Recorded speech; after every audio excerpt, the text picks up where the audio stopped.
ಮನೆಯ ಮಗಳಿವಳು ನಮ್ಮ ಪುಣ್ಯವತಿ. ನಿಮ್ಗೇನು ಹೇಳ್ಬೇಕಂತ ಪ್ರಯತ್ನ ಮಾಡ್ತಿದ್ದೆ ಆಗ್ಲಿಂದ. ಈಗ ಎದುರುಗಡೆ ಇದೀನಲ್ಲ, ಹೇಳು. ಅದು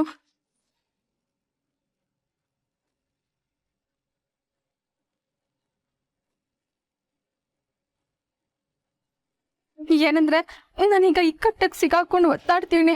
same Padmini, same to same situation ನಂದು. ನಿನ್ನ ನೋಡಬೇಕು, ಹೇಗಾದ್ರೂ ಮಾಡಿ ನೀನು ಕಡೆ ಬರಬೇಕು ಅಂತ ನನ್ನ ಆಸೆ.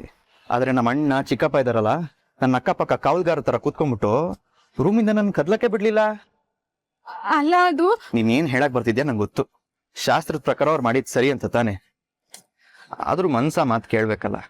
ನೀನೇ ಯೋಚಿಸು, ಬೆಂಗಳೂರಿಂದ ಈ ಊರ್ವರೆಗೂ ಡೈಲಿ ನೀನು ನೋಡಕಂತ ಬರ್ತಿದ್ದವ್ ನಾನು. ಇವಾಗ ಇಲ್ಲೇ ಇದ್ರೂ ನೋಡ್ಬಾರ್ದು ಅಂತ ಹೇಳ್ಬಿಟ್ರೆ ಹೇಗ್ ತಡ್ಕೋಬೇಕು ಈ ಜೀವ?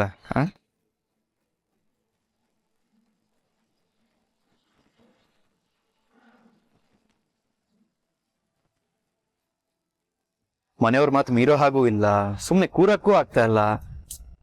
ಒದ್ದಾಡ್ಬಿಟ್ಟೆ ಕಣೆ ಇವತ್ತು. ಈಗ ನಿನ್ನ ನೋಡಿದ್ನಲ್ಲ, ಫುಲ್ ಸಮಾಧಾನ ಆಯ್ತು. ಏನ್ ಗೊತ್ತಾ ನಂದನವ್ರೆ, ನಾನು ಒಂದ್ ಕಡೆ ಹೋಗ್ಬೇಕಂತ ಅನ್ಕೊಂಡಿದ್ದೀನಿ. ಯಾವ ಕಡೆ? ಅದು ಏಯ್ ಕಳ್ಳಿ, ನಂದನವ್ರೆ, ನೀನ್ ಇವತ್ತು ನನ್ನ ಜೊತೆ ನನ್ನ ಹೆಂಡತಿಯಾಗಿ ನಮ್ಮ ಮನೆಗೆ ಬರ್ತಾ ಇದೀಯ.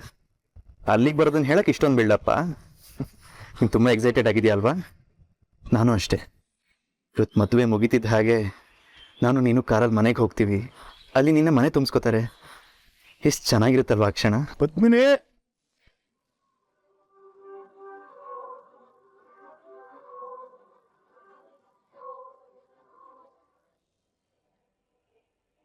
ನಂದನ್,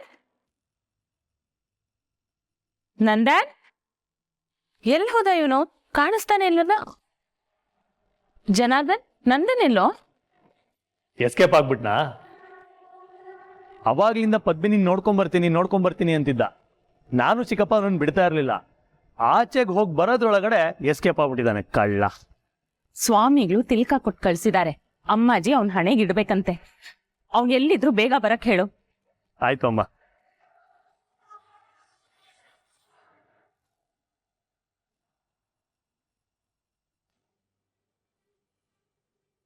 ಅಬ್ಬಾ, ಮಾವ ಹೋದ್ರು. ನಂದನವ್ರೆ, ಜೀವನದಲ್ಲಿ ಎಂತೆಂಥ ಪರಿಸ್ಥಿತಿ ಬರುತ್ತೆ ಅಂತ ಹೇಳಕ್ಕಾಗಕ್ಕಿಲ್ಲ. ಈಗ ನನಗೂ ಅಂತ ಪರಿಸ್ಥಿತಿನೇ. ನಿನಗೆ ಎಂಥ ಪರಿಸ್ಥಿತಿ ಬಂದ್ರು ನಾನು ನಿನ್ನ ಜೊತೆಲಿ ಇರ್ತೀನಿ ಪದ್ಮಿನಿ. ಥ್ಯಾಂಕ್ಸ್ ನಂದನವ್ರೆ. ನಂಗೆ ಗೊತ್ತೈತೆ ನೀವ್ ಯಾವತ್ತೂ ನನ್ನ ಕೈ ಬಿಡಕ್ಕಿಲ್ಲ, ನನ್ನ ಬೆನ್ನ ನಿಂತೇ ನಿಲ್ತೀರಾ ಅಂತ. ಅದಕ್ಕೆ ನಿಮ್ಗೆ ಹೇಳ್ಬೇಕಂತ ನಿರ್ಧಾರ ಮಾಡಿದ್ದು. ಶಾಸ್ತ್ರ ಎಲ್ಲ ಮುರಿದ್ರೂ ಪರವಾಗಿಲ್ಲ ಅಂತ ನಿಮ್ಗೆ ಸಿಕ್ಕಿದ್ದು. ನಾನು ಸ್ವಲ್ಪ ಹೊತ್ತು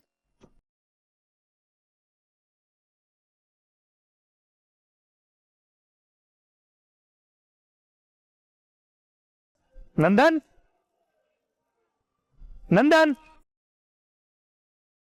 ಐ ಲವ್ ಯು ಪದ್ಮಿನಿ. ಈ ಮುತ್ತು ನಿಂಗೆ ಕೊಡ್ಬೇಕಂತ ತುಟಿ ಮೇಲೆ ಇಟ್ಕೊಂಡು ಆಗಿಂದ ಓಡಾಡ್ತಾ ಇದ್ದೆ. ಅದಕ್ಕೆ ಏನೋ ಒಂಥರ ಭಾರ ಅನ್ನಿಸ್ತಾ ಇತ್ತು. ಈಗ ನೋಡು ಎಷ್ಟು ಹಗುರವಾಗಿದೆ. ಏನು ನಾನು ಬೈಬೇಕಂತಿದ್ಯಾ? ನೀನು ಕೇಳ್ದೆ ಮುತ್ಕೊಟ್ಟೆ ಅಂತನಾ? ಸಾರಿ. ಬಟ್ ನೀನು ಇಷ್ಟು ಮುದ್ದ ಕಾಣ್ತಿದ್ರೆ ನಾನಾದ್ರೂ ಏನು ಮಾಡೋಕ್ಕಾಗತ್ತೆ? ಇನ್ನೊಂದು ಚಿಂತೆ ಇಲ್ಲ, ಸಂಜೆ ಮುಹೂರ್ತ ಬರೋವರೆಗೂ ಇದ್ರ ನೆನಪಲ್ಲೇ ಕಾಲ ಕಳೆದ್ಬಿಡ್ತೀನಿ. ನನಗಿಷ್ಟು ಸಾಕು. ಎಲ್ಲೋದ ಇವನು? ನಂದನ್,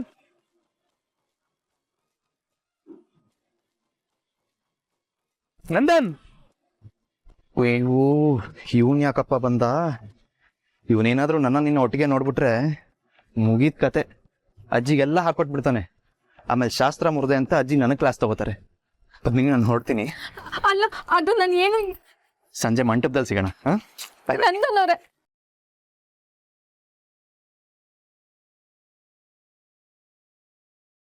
ಪದ್ದು, ನೀನ್ ಇಲ್ಲೇನ್ ಮಾಡ್ತಾ ಇದ್ದೀವಾ? ಯಾಕೆ ಅಳ್ತಾ ಇದೀಯಾ? ಅಯ್ಯೋಯ್ಯೋ, ಆ ಶೋಭರಾಜ್ ಏನಾರ ಎಡವಟ್ ಮಾಡಿದ್ನ ಮತ್ತೆ? ಅವನು ನಂದಂತವ ಮಾತಾಡ್ತಾ ಇದ್ದ ಕಣವ. ಅದನ್ನ ನೋಡಿ ನಿಂಗೆ ಹೇಳ್ಬೇಕು ಅಂತ ಬರೋ ಅಷ್ಟ್ರಲ್ಲಿ ಅಣ್ಣಯ್ಯ ನೀನ್ ಕಾಣ್ತಾ ಇಲ್ಲ ಅಂತ ಎಲ್ಲಾ ಕಡೆ ಹುಡುಕೊಂಡು ನಮ್ಗೆಲ್ಲ ಬೈತಾವ್ನೆ. ಬಾಯಿಲಿಂದ ಹೋಗುವ, ಮೊದ್ಲು ಶಾಸ್ತ್ರಗಳು ಮುಗಿಸ್ಬೇಕು, ಉಳ್ದಿದ್ದ ಆಮ್ಯಾಕ್ ಮಾತಾಡುವ. ಬಾವಾ ಬಾ ಮೊದ್ಲಿನಿಂದ.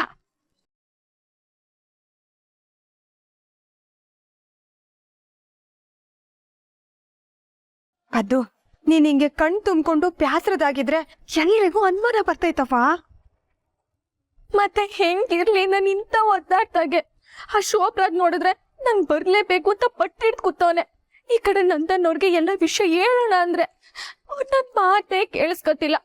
ಅವ್ರು ನನ್ನ ಕಣ್ ಮುಂದೆನೇ ಇದ್ರು, ಅವ್ರು ಒಂಟಿಯಾಗಿ ಸಿಕ್ಕಿದ್ರು, ನಾನು ಅವ್ರಿಗೆ ಎಲ್ಲ ಹೇಳಿ ಅರ್ಥ ಮಾಡಿಸಿ ಒಪ್ಪಿಗೆ ತಗೊಂಡು ಹೋಗೋ ಅವಕಾಶ ಇದ್ರು.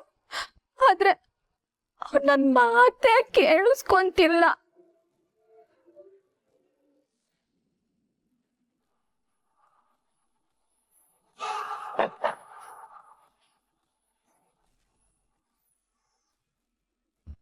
ಪದ್ಮಿನಿ, ನನಗೆ ನಿನಗೆ ಟೈಮ್ ಇಲ್ಲ, ಬೇಗ ಬಾ ಹೊರಡೋಣ. ನಿನ್ನ ಹೆಸರು ಅನೌನ್ಸ್ ಮಾಡಿಸಿದ್ದೀನಿ ಆಲ್ರೆಡಿ.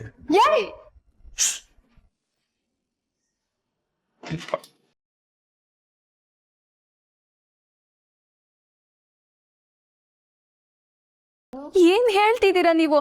ನನ್ ಬರ್ತೀನ ಇಲ್ವೋ ಅನ್ನೋದೇ ಪ್ರಶ್ನೆ ಆಗೈತೆ. ಅದ್ ಹೆಂಗ್ ಅನೌನ್ಸ್ ಆಯ್ತು? ನೀನೇ ಸೈನ್ ಮಾಡಿಕೊಟ್ಟೆ ಅಲ್ವಾ? ನೋಡು, ನೀನು ಮದುವೆಗೆ ಯಾವುದೇ ಥರ ತೊಂದರೆ ಆಗಲ್ಲ. ಮದುವೆಗೆ ಮುಂಚೆ ನಾನೇ ನಿನ್ನ ಕರ್ಕೊಂಡು ಬಂದ್ಬಿಟ್ಟು ಹೋಗ್ತೀನಿ. ಬಂದ್ಬಿಡು ಅಂದ್ರೆ ಹೆಂಗ್ ಬರಕ್ ಆಯ್ತದೆ? ಇಲ್ಲಿ ಏಟೆಲ್ಲ ಶಾಸ್ತ್ರಗಳೈತೆ, ಈ ಸೂಕ್ಷ್ಮಗಳು ಯಾಕೆ ನಿಂಗೆ ಅರ್ಥ ಆಗ್ತಿಲ್ಲ ಅಂತ. ಶಾಸ್ತ್ರ ಸಂಪ್ರದಾಯ ಮಾಡಲಿಲ್ಲ ಅಂದ್ರೆ ಏನೂ ಆಗಲ್ಲ ರೀ. ಆದರೆ ಹುಟ್ಟಿಸಿ ಬೆಳೆಸಿದ ಅಪ್ಪನಿಗೆ ಏನಾದರೂ ಆದರೆ ತೊಂದರೆನೇ ತಾನೇ. ಪಾಪ ನಿಮ್ಮಪ್ಪ ಮಗಳು ಮದುವೆ ಅಂತ ತುಂಬ ಖುಷಿಯಾಗಿದ್ದಾರೆ. ಈಗ ನಾನು ಹೋಗಿ ನಿನ್ನ ಡ್ಯಾನ್ಸ್ ವಿಚಾರ ಹೇಳಿ ಅವ್ರಿಗೆ ಶಾಕ್ ಆಗಿ ಏನಾದರೂ ಆದರೆ?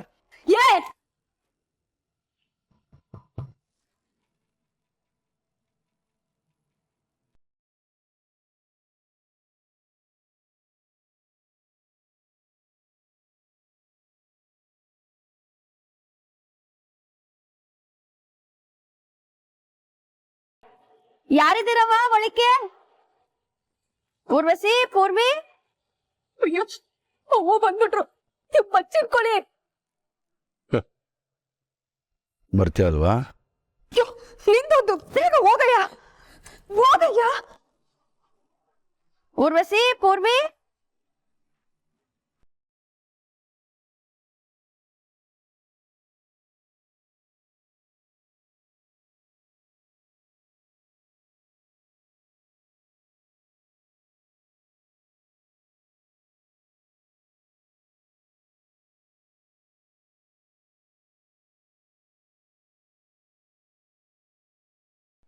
ಹೇ, ಯಾಕವ್ವ ತಡ ಮಾಡ್ದೆ? ಅದಕ್ಕೆ ಅದು ಪದ್ಮಿನಿ ಸರ್ಗಿನ್ ಪಿನ್ ಸರಿ ಇರ್ಲಿಲ್ಲ, ಸರಿ ಮಾಡ್ತಾ ಇದ್ದೆ. ಪದ್ಮಿನಿ ತಯಾರದೇನವ್ವ? ಇನ್ನೇನ್ ಪುರೋಹಿತರು ಬಂದ್ಬಿಡ್ತಾರೆ.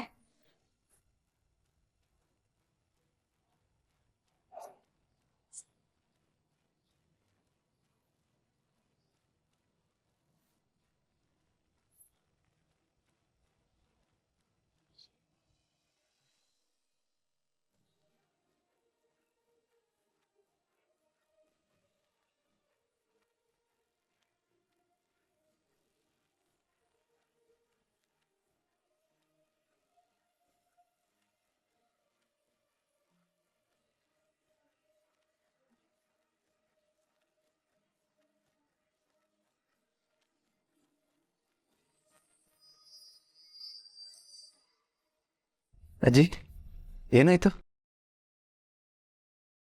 ಸಂತೋಷಕ್ಕೆ ಕಣ್ಣಲ್ಲಿ ನೀರ್ ಬರ್ತಾ ಇದೆ ನಂದ.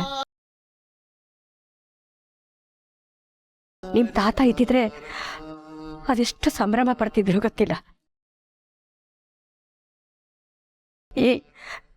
ಇದ್ರದ್ದು ಎಲ್ಲಾ ಜವಾಬ್ದಾರಿನೂ ಅವರೇ ತಗೊಂಡು ಓಡಾಡ್ತಾ ಇದ್ರು, ಲವಲವಿಕೆಯಿಂದ ಇರ್ತಾ ಇದ್ರು.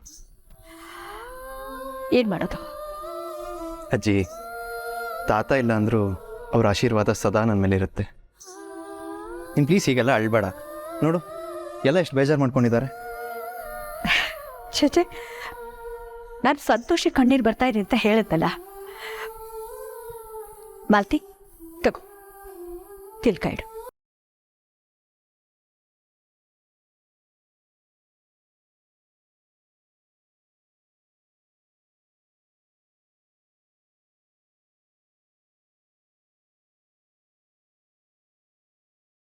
ಜಯಂತಿ ಎಲ್ಲಿ ಹೋಗ್ತಾ ಇದ್ಯಾ?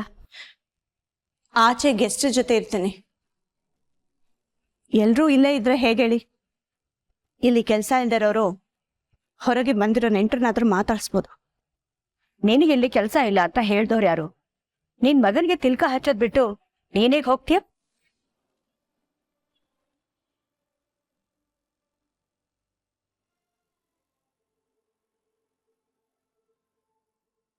ಬಾ, ನಂದನ್ಗೆ ತಿಲ್ಕ ಹಚ್ಚು.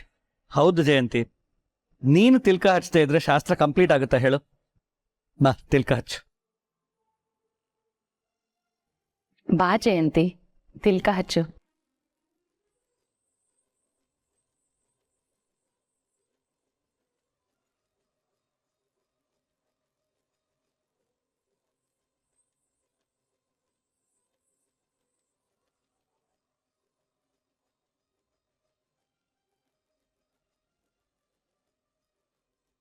ಚಿಕ್ಕಪ್ಪ, ಪಾಪ ನನ್ನ ಚಂಚು ಎಲ್ರನ್ನೂ ಎಷ್ಟು ಮಿಸ್ ಮಾಡ್ಕೊಳ್ತಿದ್ದಾಳೋ ಏನೋ. ದನ?